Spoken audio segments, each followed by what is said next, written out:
আল্লাহ জানে যে বান্দা যে কোনো সময় বিপদে পড়তে পারে, যে কোনো সময় যতগুলো বিপদ আছে লাগবে না, আল্লাহ নিজে একটা সিস্টেম দিয়ে দিছে। কি বিপদ? যে ভাই মন খুব খারাপ, খুব টেনশন, কিছু ভালো লাগে না, বুক ধরপড় করতেছে, খাওয়ার রুচি নাই, ঘুম আসে না, এই যে যত সমস্যা, কাউকে ডেকে কথা বলতে পারছি না, কিছু নেই, আলহামদুলিল্লাহ আল্লাহর কাছে শুকরিয়া আদায় করে সাথে সাথে হচ্ছে বুক ভরে শ্বাস নিব, শ্বাস ছাড়তে থাকবো, বুক ভরে শ্বাস নিব, শ্বাস ছাড়তে থাকবো। বিলিভ মি, যখন এই কাজটা করবো শরীরের প্রত্যেকটা কোষ ঠিকভাবে অক্সিজেন পাবে। এবং তার চেয়ে অসাধারণ, আমাদের ফ্রেনিক নার্ভ বলে একটা নার্ভ আছে, সেই নার্ভটা শান্ত হয়। এবং নার্ভের একটা অসাধারণ বৈশিষ্ট্য, একটা নার্ভ যদি শান্ত হয় সে তার পাশের থাকে, ওইটা তার পাশের থাকে, ওইটা তার পাশের থাকে, এরকম করে লক্ষ লক্ষ কোটি কোটি নার্ভ মুহূর্তের মধ্যে শান্ত হয়ে যাবে। বুক ধরপড় কমে গেল, খাওয়ার রুচি চলে আসলো, ভয় কেটে গেল, রাতের ঘুম ঠিক হইলো। আল্লাহর কাছে এসে বড় শুকরিয়া আর কি আছে?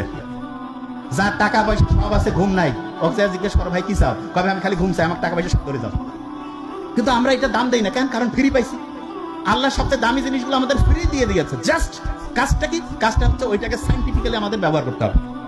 সকালে ঘুম থেকে উঠে শুকরিয়া আদায় করলাম, তারপরে কি করলাম? খুব সহজ কাজ, বুক ভরে শ্বাস নিলাম, ছাড়লাম, তারপরে দাঁত ব্রাশ করি না। আচ্ছা, বেশি বুদ্ধিটা হচ্ছে আমরা যখন এই মাথা আশ্রাই ডান হাত দিয়া, দাঁত ব্রাশ করি ডান হাত দিয়ে। এখন থেকে সকালবেলা যখন দাঁত ব্রাশ করবো, কালকে থেকে শুরু করা লাগবে।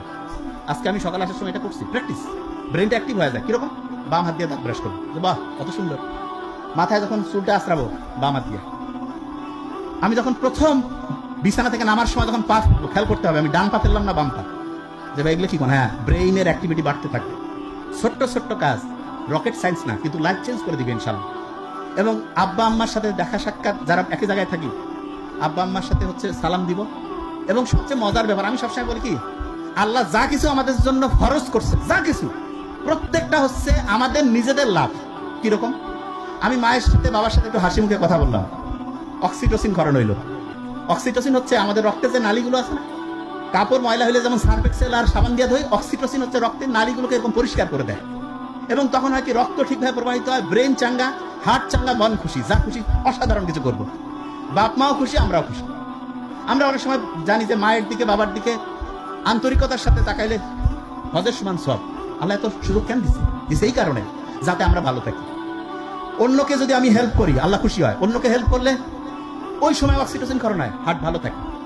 একজনের হাসি মুখে কথা বললাম, এন্ডরফিন ক্ষরণ হইলো। এন্ডরফিন ক্ষরণ হলে কি হয়?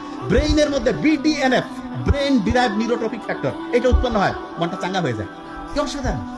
তার মানে ইসলাম যা কিছু খরচ করছে প্রত্যেকটাই আমাদের শক্তিকে বাড়ায় দেয়, এনার্জি বাড়ায়, ব্রেইনের ক্যাপাসিটি বাড়ায়। আর যেগুলো নিষেধ করছে প্রত্যেকটাই আমাদের শক্তি